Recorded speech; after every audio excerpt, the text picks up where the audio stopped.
महोदय, महाराष्ट्र विधानसभेचे 22वे उपाध्यक्ष म्हणून पिंपरी विधानसभा मतदारसंघाचे सन्माननीय आमदार, राष्ट्रवादी काँग्रेस पक्षाचे माझे विधिमंडळातील सहकारी अण्णा बनसोडे साहेब यांची आज निवड झालेली आहे। आपल्या सर्वांच्या त्यांना शुभेच्छा आहेत, सदिच्छा आहेत। त्यांनी नुकतीच ही जबाबदारी पण स्वीकारलेली आहे आणि या सभागृहाचा उपाध्यक्ष झाल्याबद्दल मी अण्णा बनसोडेंचं सर्वात पहिल्यांदा मी मनापासून अभिनंदन करतो। त्यांची बिनविरोध निवड होण्याच्यासाठी सन्माननीय भास्करराव जाधव, सन्माननीय जयंतराव पाटील, सन्माननीय विजय वडेट्टीवार, सन्माननीय नाना पटोले साहेब आणि संपूर्ण विरोधी पक्षाच्या सर्व सन्माननीय सदस्यांनी अतिशय सहकार्याची भूमिका घेतली ती बिनविरोध होण्याच्या करता। त्याबद्दल विरोधी पक्षाचं आणि हे सर्व नेते मंडळींचं पण मी मनापासून त्यांना धन्यवाद देतो, त्यांचे मनापासून आभार मानतो। अध्यक्ष महोदय, सुरुवातीला बोलत असताना सभागृहाचे नेते माननीय देवेंद्र फडणवीस साहेबांनी साधारण काही गोष्टी त्यांच्या भाषणामध्ये इथं उल्लेख केला, परंतु या उपाध्यक्ष पदाची निवड होत असताना मला सभागृहाच्या एक गोष्ट लक्षात आणून द्यायची की 1 मे 1960 ला महाराष्ट्र राज्याची निर्मिती झाल्यानंतर खऱ्या अर्थाने कोण कोण जर उपाध्यक्ष झालं तर त्याच्यात दीनदयाळ गुप्ता हे 60 ते 62 होते, कृष्णराव गिरमे साहेब 62 ते 67 होते, पुन्हा गिरमे साहेब 67 ते 72 होते, रामकृष्ण बेत हे 72 ते 76 होते, सय्यद फारुक पाशा हे त्या ठिकाणी 76 ते 77 होते, शिवराज पाटील साहेब हे 77-78 मध्ये होते, गजाननराव गरुड हे 78-79 ला होते, सूर्यकांतजी डोंगरे 79 ते 80 ला होते, शंकरराव जगताप साहेब 80 ते 85 होते, कमलकिशोर कदम 85 ते 86 होते, डॉक्टर पदमसिंह पाटील साहेब 86 ते 88 होते, बबनराव ढाकणे 88 ते 89 होते, अण्णा जोशी 90 ते 91 होते, मोरेश्वर टेंभुर्णे साहेब 91 ते 95 होते, शरद तसरे साहेब 95 ते 99, प्रमोद शेंडे साहेबांना मात्र सर्वात जास्त काळ मिळाला, 10 वर्ष मिळाली, ते साधारण 99 ते 2009 अशा पद्धतीने 2 टर्म त्यांनी केल्या। मधुकरराव चव्हाण साहेब 2009 ते 10 होते, पुरके साहेब 10 ते 14 होते आणि 18 ते 19 विजय औटी होते, नरहरी झिरवाळ साहेब 20 ते 24 होते आणि आता अण्णा बनसोडे साहेबांची कारकीर्द त्या ठिकाणी सुरू झालेली आहे। अध्यक्ष महोदय, मुख्यमंत्री महोदयांनी आणि या सगळ्यांनीच हे कौतुक करत असताना आम्ही सगळ्यांनी त्यांना उपाध्यक्षाच्या आसनापर्यंत मुख्यमंत्री, उपमुख्यमंत्री, विरोधी पक्षनेते, विरोधी पक्षाचे सन्माननीय सदस्य यांनी सन्मानपूर्वक त्यांच्या आसनावर बसवलेलं आहे आणि सर्वपक्षीय सदस्यांची निवड झालेल्या पीठासीन अधिकाऱ्यांना त्यांच्या आसनापर्यंत सन्मानाने घेऊन जाण्याची जी प्रथा आहे, विधिमंडळाची गौरवशाली एक इतिहास आहे, परंपरा आहे, ही एक चांगली प्रथा आहे आणि त्याचं कारणही तितकंच महत्त्वाचं आहे।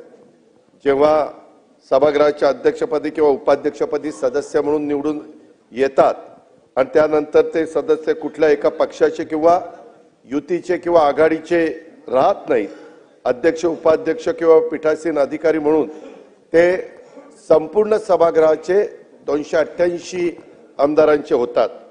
सभागृहातील प्रत्येक सदस्याचं हक्काचं रक्षण करणं आणि सर्वांचा सन्मान, मान, त्या ठिकाणी त्यांना समान न्याय देणं, त्याचबरोबर समान संधी मिळेल, सभागृहाचं कामकाज निष्पक्षपणे पद्धतीने होईल, सभागृहातील कामकाजाचा दर्जा सुधारून सभागृहाची उंची कशी वाढेल हे निश्चित करण्याची जबाबदारी ही पीठासीन अधिकाऱ्यांची असते। नव्याने निवडून आलेले सभागृहाचे उपाध्यक्ष म्हणून सन्माननीय अण्णा बनसोडेजी हे देखील ही जबाबदारी प्रामाणिकपणे पार पाडतील। सन्माननीय अध्यक्ष राहुल नार्वेकर साहेबांना कामकाज चालवण्यासाठी अण्णांच्याकडून चांगली मदत होईल, सहकार्य होईल, याबद्दल पण मी खात्री बाळगतो। सन्माननीय अण्णा बनसोडे आणि मी अनेक वर्ष अध्यक्ष महोदय एकत्र काम केलेलं आहे, मला माहिती आहे, त्यांचा स्वभाव माहिती आहे। सभागृहात उपाध्यक्ष म्हणून काम करताना सत्ताधारी किंवा विरोधी पक्ष असा भेदभाव न करता निश्चितपणे ते सगळ्यांना न्याय देण्याचा, समान न्याय देण्याचं काम करतील। समान संधी देण्याचं काम तर ते करतीलच करतील, परंतु एकंदरीतच इथून पुढच्या काळामध्ये काम करत असताना या सभागृहाची जी काही परंपरा आहे ती गौरवशाली परंपरा पण ते जपण्याचं काम करतील। एकंदरीत मतदारसंघाच्या सुखदुःखामध्ये सन्माननीय सदस्यांच्या ते समरस होतील। आपल्या मतदारसंघाच्या पलीकडे जाऊन विचार करणारे अध्यक्ष महोदय अनेक सदस्य असतात। आपल्या मतदारसंघाच्या बरोबरीने संपूर्ण राज्याचा विकास झाला पाहिजे, त्यात आपलं योगदान असलं पाहिजे या भावनेने अनेक सदस्य सभागृहामध्ये या ठिकाणी येत असतात। अण्णा अशाच सदस्यांच्या पैकी एक आहे, ते कौतुकास्पद आहे। त्यांच्याबद्दल अधिक सांगायचं म्हटलं तर अध्यक्ष महोदय, खरं तर देवेंद्रजींनी मुख्यमंत्री महोदयांनी बरंच सांगितलं। पिंपरी चिंचवडच्या विकासात मला सुरुवातीपासून साथ देणारे काही आता हयात नाहीयेत। माझी आमचे आमदार लक्ष्मण जगताप असतील, खूप जणांची मला नावं घेता येतील, कारण माझी राजकीय जीवनाची सुरुवात 91 साली खासदार पदावर झाली। खासदार म्हणून मी निवडून आलो तेव्हा पिंपरी चिंचवड शहर हे बारामती लोकसभा मतदारसंघामध्ये होतं त्या काळामध्ये, आणि त्याच्यामुळं तिथं अनेक कार्यकर्त्यांना पुढे आणण्याचं काम, घडवण्याचं काम, त्यांना संधी देण्याचं काम, त्यांना स्टँडिंग कमिटी चेअरमन, आमदार, त्यांना महापौर, उपमहापौर, पीसीएमटी चेअरमन, वेगवेगळ्या कमिट्यांचं चेअरमन, बांधकाम खात्याचं चेअरमन, अशा खूप समित्यांमध्ये काम करण्याची संधी मी तिथं अनेक लोकांना दिली। त्याच्यापैकीच एक अण्णा बनसोडे हे देखील आहेत। अध्यक्ष महोदय, प्रामुख्याने मी तिथं काम करत असताना ते कॉस्मोपॉलिटन शहर आहे, मिनी भारत म्हणून पिंपरी चिंचवडकडे बघितलं जातं, आणि मग गरीब असेल, दुर्बल असेल, वंचित असेल, उपेक्षित असेल, या घटक बांधवांना देखील तिथं मोठ्या प्रमाणावर हा वर्ग राहतो। कितीतरी जण अध्यक्ष महोदय तिथं राज्याच्या वेगवेगळ्या भागात येऊन त्या पिंपरी चिंचवडमध्ये राहिलेले। आज अण्णा बनसोडे देखील मूळ सोलापूर जिल्ह्यातले मोहोळ तालुक्यातले, मग काही कामाच्या नोकरीच्या निमित्तानं अनेक जण, विशेषतः माझ्या मराठवाड्यातले पण खूप जण तिथं राहतात, आमच्या कोकणातले राहतात, माझ्या पश्चिम महाराष्ट्रातले राहतात। अशा पद्धतीनं हे शहर हे कष्टकऱ्यांचं, कामगारांचं शहर म्हणून डेव्हलप झालेलं आहे। आणि अध्यक्ष महोदय, एकंदरीतच या झोपडपट्टीवासियांचा प्रतिनिधी म्हणून महानगरपालिकेमध्ये आणि आता विधानसभेमध्ये आवाज उठवण्याचं काम हे आता अण्णा बनसोडेंनी याच्या पाठीमागच्या काळामध्ये केलेलं आहे। त्यांच्या मतदारसंघात गेला आपण तर बहुतांशी घरावर आणि प्रत्येक झोपडीच्या दारावर त्यांच्या नावाचं स्टिकर चिटकवलेलं आहे। ही त्यांच्या कामाची आणि त्यांच्या लोकप्रियतेची अध्यक्ष महोदय तिथं पावती आहे। आजच्या या अभिनंदनाच्या चर्चेच्या निमित्तानं मला सभागृहाच्या एक गोष्ट लक्षात आणून द्यायची आहे। अण्णांच्या आधी सन्माननीय नरहरी झिरवाळ साहेब 14 मार्च 2020 ते 26 मार्च 2024 पर्यंत विधानसभेचे उपाध्यक्ष होते। प्रभारी अध्यक्ष म्हणून देखील सन्माननीय नाना पटोले साहेबांनी राजीनामा दिल्यानंतर झिरवाळ साहेबांनी जबाबदारी सांभाळली। झिरवाळ साहेबांनी पण राजकारणात येण्याआधी किती लोकांना माहिती आहे मला माहिती नाही, परंतु रोजगार हमीच्या कामावर आणि इमारतीच्या बांधकामावर काम करणारा मजूर म्हणून हे नरहरी झिरवाळ साहेबांनी काम केलेले। मजूर म्हणून आदिवासी समाजातला एक गरीब कुटुंबातली व्यक्ती, कधी काळी बांधकाम मजूर झालेले झिरवाळ साहेब आता पुन्हा आमदार झालेले आहेत, मागच्या टर्मला उपाध्यक्ष झालेले आहेत, आज राज्याचे अन्न आणि औषध प्रशासन विभागाचे ते मंत्री आहेत। अध्यक्ष महोदय, हे फक्त आपलं संविधानच करू शकतं, ही भारताची महाराष्ट्राची भारताची लोकशाहीच हे फक्त करू शकते। मला दुसरं एक उदाहरण सभागृहाला द्यायचंय। शिवसेना प्रमुख स्वर्गीय बाळासाहेब ठाकरे यांनी घडवलेले सन्माननीय गुलाबराव पाटील इथं बसलेले आहेत। अध्यक्ष महोदय, आज ते राज्याचे कॅबिनेट मंत्री आहेत, आज ते पाणी पुरवठा खात्याचे मंत्री आहेत, त्यांच्याकडे ती जबाबदारी आहे। परंतु कधी काळी जसं अण्णा बनसोडेंनी पानाची टपरी सांभाळली तिथं काम केलं, तसं ह्या शेतकऱ्याने पण पानाच्या टपरीवर काम केलंय। टपरीवर काम करणारा एक कार्यकर्ता आज या विधिमंडळाचा सदस्य होतो आणि दुसऱ्यांदा कॅबिनेट मंत्री त्या ठिकाणी होतो, आणि ही गोष्ट खरोखरीच अतिशय कौतुकास्पद आहे। हे पण आपल्याला सगळ्यांना मान्यच करावं लागेल। आमच्या सन्माननीय अण्णा बनसोडे साहेबांनी देखील प्रवास काहीसा तसाच राहिलेला आहे। अतिशय सामान्य कुटुंबात जन्माला आलेला आणि महाराष्ट्राच्या विधानसभेच्या उपाध्यक्षपदापर्यंत पोहोचलेला राजकीय क्षेत्रातल्या कार्यकर्त्यांची प्रेरणा देणारा कुठलाही राजकीय पार्श्वभूमी त्याला नाहीये। इथं अनेक जणांना आम्हाला राजकीय पार्श्वभूमी आहे, परंतु असे अनेक सदस्य आहेत की त्यांना राजकीय पार्श्वभूमी नाही, स्वतःच्या ताकदीवर, स्वतःच्या हिमतीवर, स्वतःच्या कष्टाने, स्वतःच्या परिश्रमाने ते इथपर्यंत त्या ठिकाणी पोहोचलेले आहेत। अध्यक्ष महोदय, राजकारणात सार्वजनिक जीवनात येण्याआधी अण्णांची चिंचवड इथं जे छोटं टपरीचं पानाची टपरी होती तिथून त्यांनी सार्वजनिक जीवनाला सुरुवात केली आणि आज त्या टपरीचं रूपांतर त्यांनी जनसंपर्क कार्यालयामध्ये केलेलं आहे। कधी काळी कुटुंबाचं पोट भरण्याच्या करता जो मोठा वर्ग मुंबईमध्ये, पुण्यामध्ये, पिंपरी चिंचवडमध्ये अशा शहरी भागामध्ये जातो, ह्याच्यातनं हे कुटुंब तिथं आलेलं होतं आणि माझा एक सहकारी त्याच्या मेहनतीच्या कष्टाच्या बळावर पिंपरी चिंचवडकरांच्या पाठिंब्यावर आज महाराष्ट्राच्या विधानसभेच्या उपाध्यक्षपर्यंत त्या ठिकाणी पोहोचलेला आहे। याचा माझ्यासारख्या कार्यकर्त्याला सर्वात जास्त आनंद आहे आणि मनापासून मला समाधान पण आहे। अध्यक्ष महोदय, या सभागृहामध्ये मला दुसरे एक उदाहरण द्यायचे। जोगेश्वरीचे आमदार सन्माननीय अनंत बाळा नर यांची देखील जोगेश्वरीमध्ये पाण्याची टपरी होती। राज्याचे माजी विद्यमान मंत्री आणि विद्यमान आत्ताचे खासदार आमचे रवींद्र वायकर साहेब हे देखील जोगेश्वरीमध्ये मेडिकल स्टोर त्या ठिकाणी चालवायचे आणि सामान्य घरातील ही साध्या घरातली सगळी सन्माननीय सदस्य आज विधानसभा सदस्य, विधानसभा उपाध्यक्ष, लोकसभा सदस्य, राज्य सरकारमध्ये मंत्री या वेगवेगळ्या पद्धतीने पोहोचलेली आहेत। ही आपल्या लोकशाहीची अध्यक्ष महोदय खऱ्या अर्थाने ताकद आहे।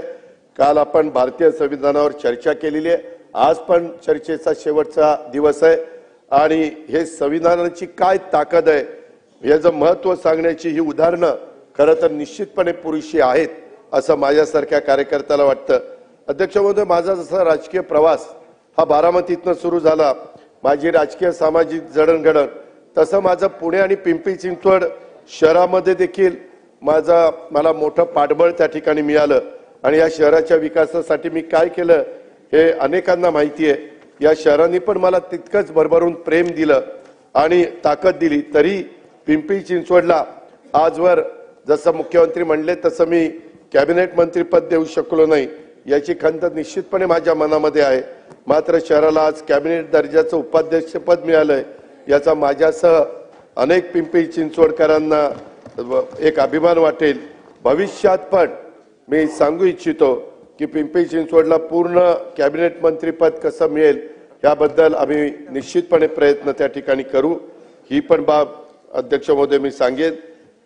बऱ्याच जणांना माहिती नाही अध्यक्ष महोदय, परंतु राजकीय सामाजिक जीवनात काम करत असताना अनेकांच्यावर अनेक प्रकारची संकट येत असतात, परिस्थिती प्रतिकूल बनत असते।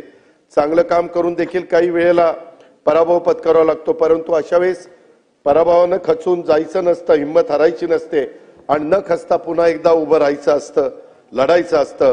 तुम्ही लढत असाल तर लोक तुमच्या पाठीमागे येतात आणि तुम्हाला निवडून देतात। मला आठवत आहे की 2024ला तसं बघितलं तर आम्हाला महायुतीला 17 जागा मिळाल्या, 31 जागा महाविकास आघाडीला मिळाल्या। खासदारकीच्या वेळेस मुख्यमंत्री एकनाथराव होते, मी आणि देवेंद्रजी उपमुख्यमंत्री होतो, परंतु एकनाथराव आणि आम्ही दोघंही बसलो तिघही आणि एकनाथरावांनी सांगितलं ठीक आहे आता लोकसभा झाली आहे, आपण आता पुन्हा कामाला जोमाने लागूया, चांगल्या योजना या राज्याच्या करता त्या ठिकाणी देऊया आणि तशा पद्धतीने आम्ही एकजुटीने कामाला लागलो आणि कामाला लागल्यानंतर काय चित्र महाराष्ट्रातल्या जनतेने दिलं हे आपण सगळ्यांनी सभागृहामध्ये पाहिलेलं आहे। अध्यक्ष महोदय, ह्याच्यामध्ये आपला कामाचा माणूस ही टॅगलाईन घेऊन अण्णांनी कामाला सुरुवात केली। त्यांचा प्रचार असतो आपला कामाचा माणूस, ते घरोघरी पोहोचलेले आहेत। त्यांनी आपला कामाचा माणूस टॅगलाईन इतकी घरोघरी पोहोचवली की 2014 मध्ये ते माझ्या माहितीप्रमाणे 2000 मतांनी पराभूत झाले। गौतम चाबुस्कर आमचाच एक सहकारी त्यांनी त्याला पराभूत केलं आणि 2019ला अण्णा मात्र 17,000 मतांनी निवडून आले। अध्यक्ष महोदय, त्याचाही एक किस्सा मला आठवतोय, मला तो सांगावासा वाटतो। 2019च्या विधानसभा निवडणुकीच्या सुरुवातीला पक्षाने अण्णाला उमेदवारी नाकारली। त्या शिलवंत का कुणाला तरी उमेदवारी, सुलक्षणा शिलवंत, त्यांना उमेदवारी दिली। मी गप्प बसलो। प्रांताध्यक्ष जयंतराव होते। जयंतराव म्हणलं अण्णाला कशाला कापलं, त्याला द्या राव। ते म्हणले दादा सगळेच काही माझ्या संमतीनं होत नाही। बरं म्हणलं हरकत नाही। त्याच्यानंतर एबी फॉर्म, माझा मतदारसंघ मोठा असल्यामुळं जिल्हा, मी पक्षाचा एक कार्यकर्ता होतो, परंतु जयंतरावांनी मला एबी फॉर्म 1-2 जास्त दिले। अध्यक्ष महोदय, मी रात्री 12ला निघालो। अण्णाला एक्सप्रेस हायवे संपतो ना तिथं 2 वाजता बोलवलं आणि त्याला म्हणलं हे हा एबी फॉर्म, आणि उद्या 11ला पहिला जा आणि एबी फॉर्म भरून राष्ट्रवादीचं तिकीट म्हणून तू भरून टाक। अण्णा म्हणलं असं? अहो ते जाहीर तर शिलवंतला झालं, तुला काय करायचं बाकीचा, तू फॉर्म भर। फॉर्म भरायला लावला। तो 2 वाजता का 2:30 वाजता माझी वाट बघत होता तिथं। मी गुपचूप त्याच्याकडे फॉर्म दिला। जयंतरावला म्हणलं जयंतराव जरा वेगळं केलंय, फक्त तुमची संमती द्या। काय केलं असेल तर ते आई संमती, पण माझं नाव सांगू नका। बरं नाही म्हणजे सांगतो। त्याच्यामध्ये त्या पद्धतीनं अध्यक्ष महोदय त्याला उमेदवारी दिली। ती सुलक्षणा गेली 11:15ला। ते म्हणले राष्ट्रवादीचा फॉर्म आला। तुझा कसा राष्ट्रवादीचा फॉर्म? तिचा फॉर्म नाही, काही नाही। आणि अण्णा त्या निवडणुकीत 17,000 मतांनी त्या ठिकाणी निवडून आला। आणि अध्यक्ष महोदय, मला सभागृहाला सांगायचं, विशेषतः राष्ट्रवादीच्यांना, तुमच्या मागच्या बसले त्यांना, की त्यावेळेस अण्णांनी माझं ऐकलं, राष्ट्रवादीचा एबी फॉर्म भरला म्हणून त्या ठिकाणी बरं झालं। त्यावेळेस आमदार, आज विधानसभेचा अध्यक्ष तो होतोय। राजकारणात माझं ऐकलं तर कुणाचं किती भलं होतं ते बघा। हे आता बऱ्याच जणांच्या लक्षात आलं असेल। सन्माननीय विश्वजीत, सन्माननीय अमितजी, आपण नेहमी चर्चा करतो, यातला गमतीचा भाग जाऊ द्या, परंतु अण्णा बद्दल सांगायच्या अनेक गोष्टी आहेत। अध्यक्ष महोदय, वेळ पण झालेला आहे, परंतु एक गोष्ट मी आज जरूर सभागृहाला सांगेन। करोनाचा काळ होता, आम्ही सगळेजण काम करत होतो, आणि करोनाच्या काळामध्ये आमदारांना आम्ही आव्हान केलेलं होतं की तुम्ही पण करोनाची लस ही लवकर काही पुढे आलेली नव्हती आणि नागरिकांना लस तर द्यायची होती।